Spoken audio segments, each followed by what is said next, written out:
Hey guys, कैसे हैं आप लोग। आज हम स्टार्ट करेंगे। पिछले लेक्चर में हमने जहाँ पे ख़त्म किया था, पिछले लेक्चर में कहाँ तक बात हो गई थी? Boiling and freezing point, sorry melting and freezing तक की बात हो चुकी थी। उसके इफेक्ट्स भी हमने देख लिए थे। आज हम स्टार्ट करेंगे वेपराइजेशन और बॉइलिंग के बारे में। ठीक है, तो चलिए स्टार्ट करते हैं। वेपराइजेशन,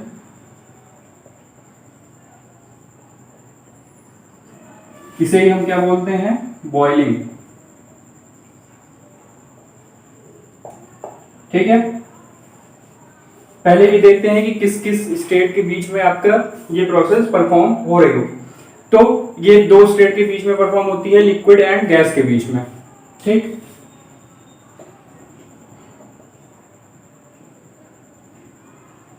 ठीक, जब हम लिक्विड से गैस जाते हैं तो आपकी वेपराइजेशन होती है, और जब हम गैस से लिक्विड आते हैं तो हमारे क्या होती है? कंडेंसेशन।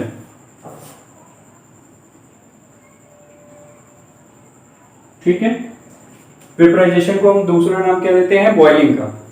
ठीक है, और कंडेंसेशन का दूसरा नाम है लिक्विफिकेशन। पिछले लेक्चर में इसकी बात हो चुकी थी।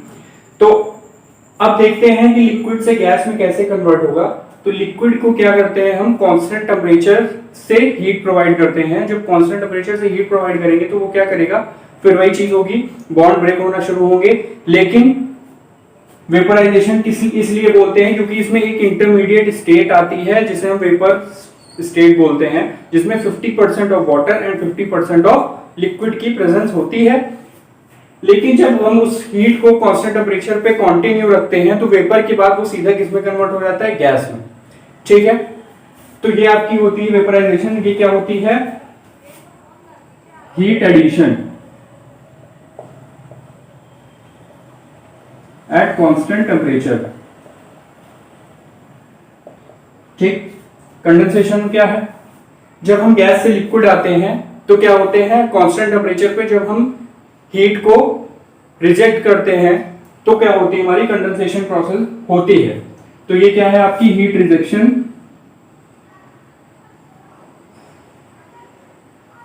एट कांस्टेंट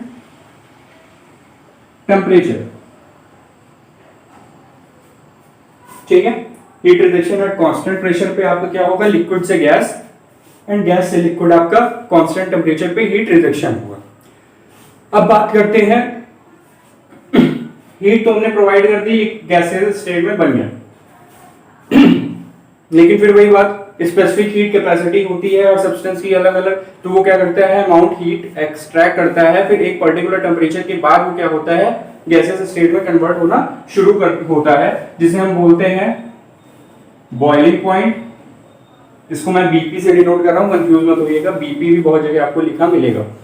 ठीक है, स्मॉल में बी एट कैप और स्मॉल में पी, ये आपका होता है बॉइलिंग पॉइंट का डिनोशन। तो कांस्टेंट टेम्परेचर के बाद क्या होता है? एक पर्टिकुलर टेम्परेचर रीच करने के बाद क्या होगा? वो टेम्परेचर कांस्टेंट हो जाएगा, फिर हीट एडिशन होते होते होते होते आपका क्या होगा? वेपर स्टेट से गैस स्टेट में कन्वर्ट होगा। सेम चीज इसमें होती है गैस से लिक्विड में, उसे हम क्या बोलते हैं? Condensation point. ठीक है, कंडेंसेशन पॉइंट। और प्योर सब्सटेंस की फिर वही बात आएगी। प्योर सब्सटेंस के केस में क्या होता है? Condensation point and boiling point क्या होते हैं? आइडेंटिकल होते हैं, आइडेंटिकल होते हैं और क्या होते हैं? कांस्टेंट होते हैं। ये बात आपको याद रखनी है। प्योर के केस में, प्योर सब्सटेंस के केस में हर बार यही होगा। क्या होगा? Boiling point and condensation point. वहां पे क्या था? Melting point and freezing point क्या थे? आइडेंटिकल थे एंड कांस्टेंट थे। ठीक, प्योर सब्सटेंस के केस में। इफेक्ट की बात हम अभी आगे करेंगे। अब बात करते हैं हीट कर्व फॉर वाटर। ठीक है, हीट कर्व फॉर वाटर।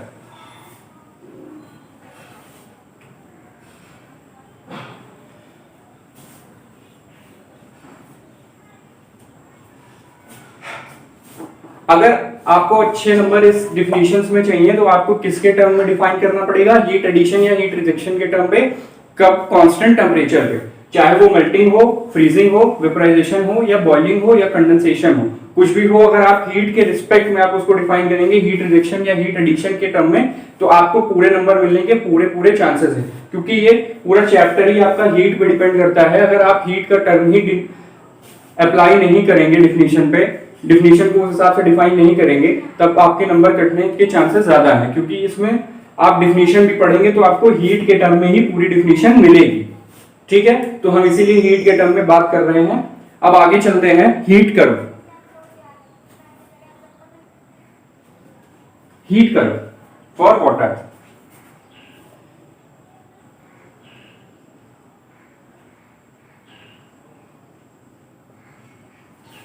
ठीक है, जैसे वहां पे भी heat curve, heating curve, cooling curve था, यहाँ पे हीट कर्व फॉर वाटर लेंगे, क्योंकि वाटर को इजीली हम बॉईल कर सकते हैं घर पे, और टेम्परेचर नोट करके ग्राफ प्लॉट किया जा सकता है।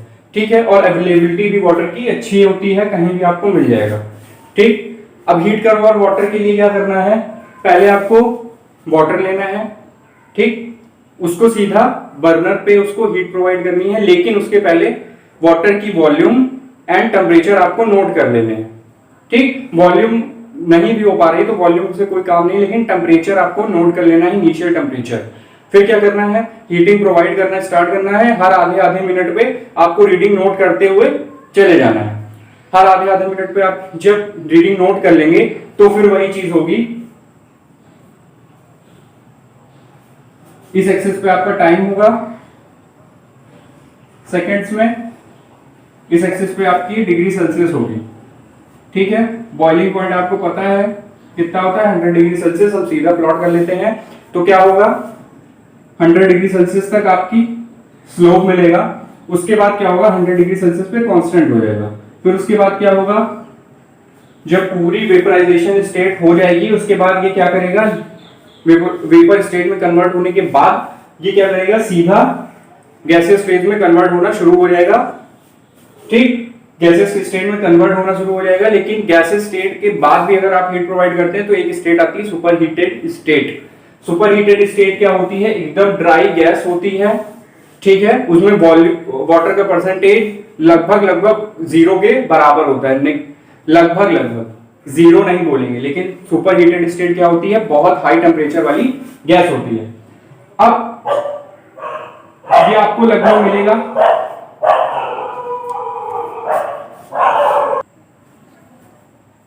ठीक है, तो ये आपको लगभग कितने टाइम के बाद मिलेगा, लगभग आपको 60 सेकंड्स के पहले आपकी हीट एडिशन तक होती रहेगी। उसके बाद क्या होगा, कुछ टाइम के लिए कांस्टेंट हो जाएगा, फिर उसके बाद क्या होगा, वेपर स्टेट में कन्वर्ट होना शुरू हो जाएगा।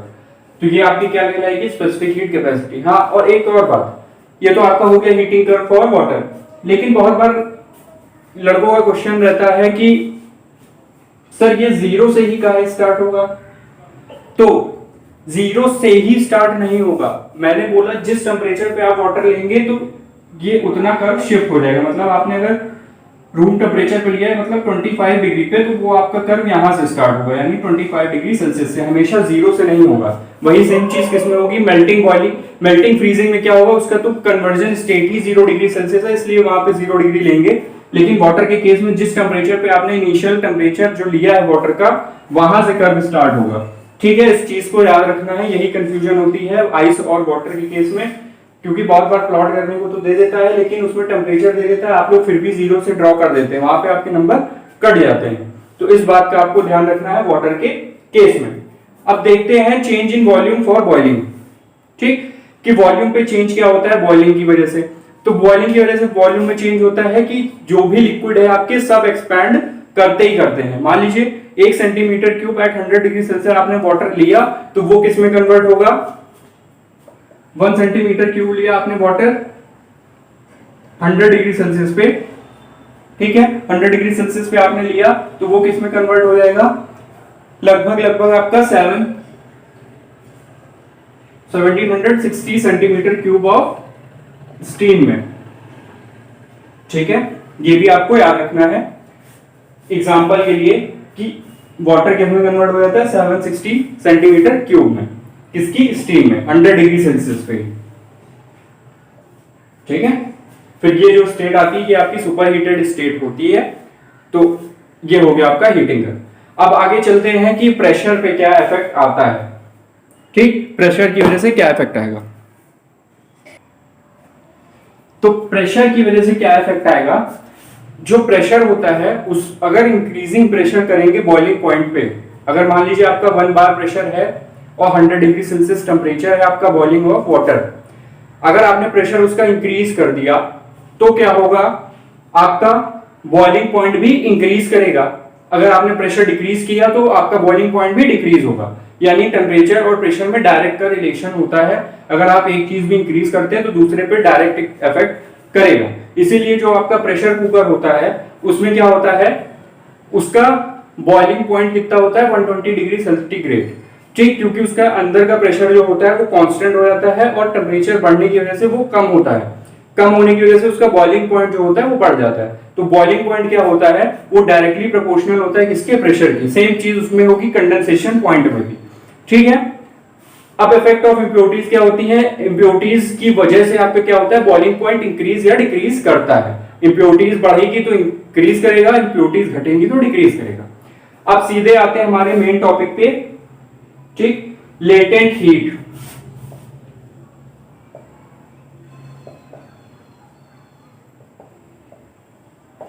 ठीक है, ये तो आपको पता चल गया कि मेल्टिंग, फ्रीजिंग, वेपराइजेशन, कंडेंसेशन क्या होते हैं। हीट एडिशन, हीट रिजेक्शन होता है कांस्टेंट टेम्परेचर पे। लेकिन लेटेंट हीट आपकी क्या होती है, यूनिट मास में भी ये एक्सप्रेस होगी। लेटेंट हीट आपकी होती क्या है, ठीक, जो हीट स्टार्ट होती है फेज चेंज करने के लिए, मतलब जो आपकी ये कांस्टेंट लाइन आ रही थी, ये आपकी जितनी भी होगी इसके एरिया अंडर द कर्व आप कैलकुलेट करेंगे तो वो आपका क्या आएगा, लेटेंट हीट। मतलब ये हीट जो है वो सीधा कांस्टेंट टेम्परेचर पे आपको हीट प्रोवाइड करके आपका फेज चेंज कर रही है। यानी ये हीट जो होती है वो फेज चेंज के काम आती है। ठीक है, तो जो आपकी कांस्टेंट लाइन आ रही थी उसके नीचे अगर आप area under the curve calculate करेंगे तो आपको लेटेंट हीट पता लग जाएगी। लेकिन लेटेंट हीट भी आपकी दो तरह की होती है, एक यूनिट मास जैसे उसमें होता था specific heat capacity and thermal heat capacity में। तो लेटेंट हीट आपकी क्या है, as a thermal heat capacity, ये यूनिट मास के लिए नहीं होती है। ठीक, लेकिन स्पेसिफिक लेटेंट हीट आपकी क्या होती है, यूनिट मास के लिए होगी। ठीक है, तो इसका फॉर्मूला क्या होता है, स्पेसिफिक हीट कैपेसिटी को ही जनरली हम लोग कैलकुलेट करते हैं बाय फॉर्मूला। बाकी लेटेंट हीट कैलकुलेट करने के लिए आप area under the curve calculate कर सकते हैं। ठीक है, स्पेसिफिक हीट कैपेसिटी को हम डिनोट करते हैं L से। ठीक, ये किसके बराबर होता है, Q बाई M। अब Q क्या है, Q क्या है, heat energy exchange during the phase change, मतलब ये। ठीक है, इसी को हम लेटेंट हीट बोलते हैं कि जितनी हीट रिक्वायर होती है फेज चेंज करने के लिए। ठीक, वो तो अलग है कि स्पेसिफिक हीट कैपेसिटी होगी उतना इंक्रीज होगा, फिर टेम्परेचर कांस्टेंट हो जाएगा। लेकिन जो टेम्परेचर कांस्टेंट होने के बाद जितनी हीट हम दे रहे हैं वो आपकी लेटेंट हीट होगी। जब उसको हम मास से डिवाइड कर देंगे तो आपकी क्या आ जाएगी, स्पेसिफिक हीट कैपेसिटी। ठीक, अब लेटेंट हीट ऑफ मेल्टिंग क्या होती है। ठीक, तो आपको ये पता होगा, काइनेटिक मॉडल के हिसाब से चलें तो आपके जो सब्सटेंस होते हैं वो मॉलिक्यूल से बने होते हैं।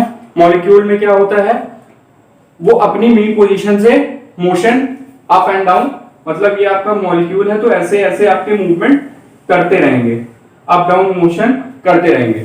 तो ये किसके बराबर होगा, टोटल एनर्जी ऑफ मॉलिक्यूल अगर देखें तो वो किसके बराबर होगा, potential energy plus kinetic energy. ठीक, काइनेटिक एनर्जी तो आपकी मोशन की वजह से होती है, उसमें कोई इफेक्ट होगा नहीं, लेकिन पोटेंशियल एनर्जी पे चेंज होगा। अगर हम हीट प्रोवाइड करते हैं तो पोटेंशियल एनर्जी इंक्रीज करेगी। पोटेंशियल एनर्जी इंक्रीज करेगी तो मूवमेंट क्या होगा, पोटेंशियल एनर्जी काइनेटिक एनर्जी में कन्वर्ट होती है, तो मोशन इंक्रीज होगा, मोशन इंक्रीज होगा। ठीक है, तो काइनेटिक एनर्जी अपने आप बढ़ेगी, लेकिन हीट देने की वजह से कौन सी एनर्जी बढ़ रही, पोटेंशियल एनर्जी। पोटेंशियल एनर्जी ही पोटेंशियल एनर्जी की वजह से क्या होता है, मोशन बढ़ता जाता है। तो जो हीट हम दे रहे हैं फेज चेंज करने के लिए लिक्विड से, सॉरी मेल्टिंग की बात कर रहे हैं, तो मेल्टिंग के लिए क्या है, जो हम हीट दे रहे हैं सॉलिड से लिक्विड में कन्वर्ट होने के लिए जितनी अमाउंट की, वही आपकी क्या होती है, latent heat of melting. Same चीज क्या होती है वेपराइजेशन के केस में।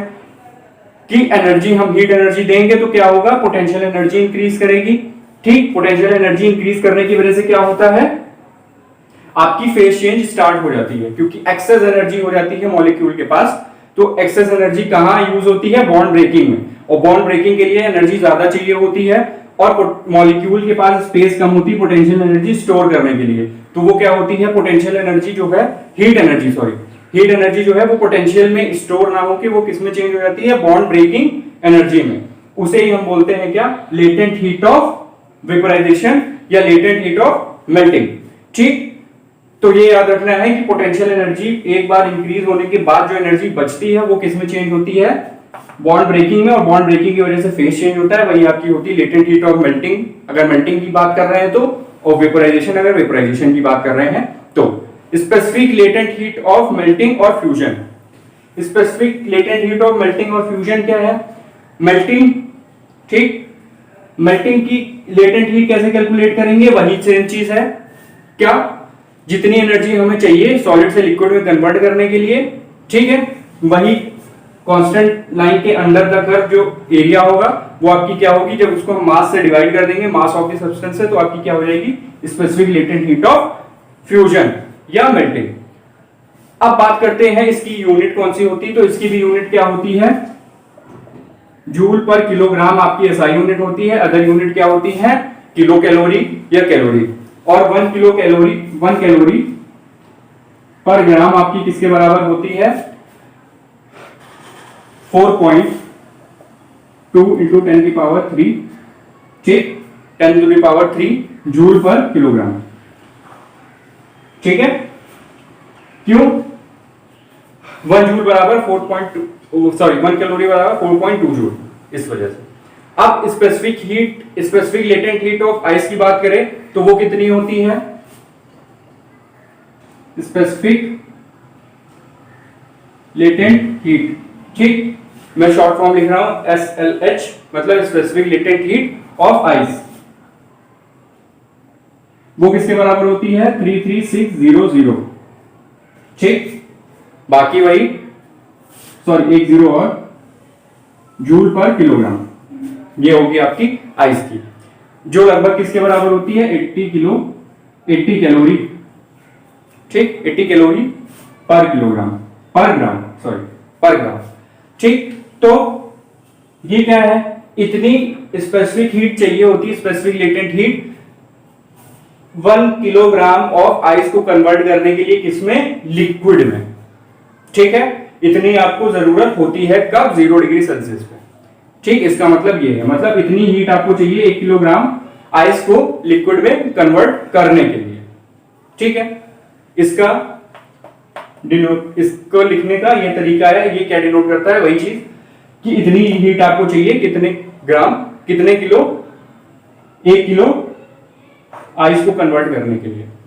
अब बात करते हैं इसकी मेजरमेंट की, स्पेसिफिक लेटेंट हीट की मेजरमेंट कैसे होती है, ठीक। वही सिंपल तरीके हैं, कौन से, स्पेसिफिक हीट कैपेसिटी वाले, सेम वही फॉर्मूले होंगे, ठीक है, इजी मेथड है, फिर से पूरा बताने की कोई जरूरत नहीं है, सीधे फॉर्मूले पे आ जाते हैं। वही 2 मेथड होंगे, पहला इलेक्ट्रिकल मेथड, दूसरा क्या है, मिक्सचर मेथड। तो पहले इलेक्ट्रिकल मेथड की बात करते हैं, तो इलेक्ट्रिकल मेथड आपका क्या होता है, पहला है आपका इलेक्ट्रिकल मेथड। इलेक्ट्रिकल मेथड क्या है, जब हम इलेक्ट्रिकल हीटर के पास पावर होती है, पावर को हम कुछ टाइम के लिए क्या करते हैं, सब्सटेंस पे डालते हैं, तो वो क्या होता है, मास को कन्वर्ट करता है, ठीक। तो लेटेंट हीट आपकी कैसे कैलकुलेट होगी, वही फॉर्मूला है, P × T/m, बस यहां पे लेटेंट हीट आ जाएगी, specific latent heat. Mixture method में भी वही है, पहले आपको इनपुट कैलोरीमीटर की मास कैलकुलेट करना है, फिर कैलोरीमीटर प्लस वाटर का मास कैलकुलेट करना है, फिर इनिशियल टेम्परेचर लेना है, फिर फाइनल टेम्परेचर लेना है, फिर final mass of the calorimeter with content.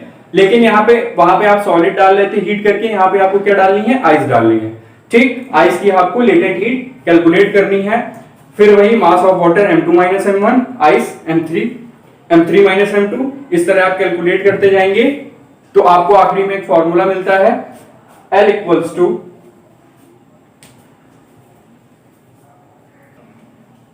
ठीक है, वहां पे क्या था, heat loss by solid substance, यहाँ पे क्या है, heat loss by calorimeter and water. Water क्या है, वही 2/3 लेना है आपको।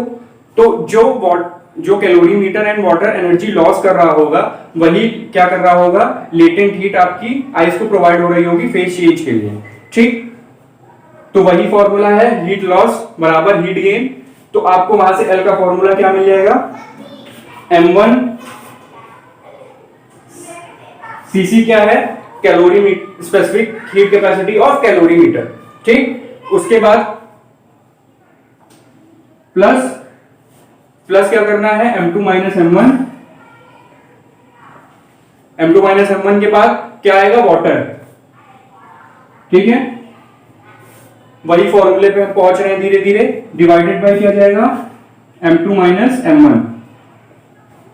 ठीक, m2 minus m1, sorry m2 minus m1 नहीं, m3 minus m2, m3 minus m2। ठीक, मल्टीप्लीकेशन में क्या रहता था, टेम्परेचर का चेंज। ठीक, इनिशियल और फाइनल टेम्परेचर में कितना चेंज हुआ है, वो क्या है, T1 माइनस T2। ठीक है, लेकिन एक और एडिशनल टर्म आता है यहां पे, वो क्या है, माइनस CW इंटू T2।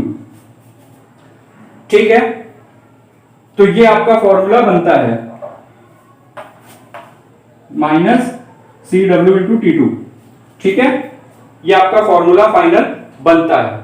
इस फॉर्मूले को आपको देखना है, इसको यूज करना है, प्रूफ वैसा ही सेम है। जो आपका सॉलिड आप हीट ऐड करके आप वाटर में डिप कर रहे थे तो वो हीट लॉस कर रहा था, यहाँ पे क्या है, कैलोरीमीटर और वाटर हीट लॉस करेंगे, क्योंकि आइस का टेम्परेचर कम है और वाटर और कैलोरीमीटर का ज्यादा, तो जो लॉस करेगा दूसरा वाला गेन कर रहा होगा।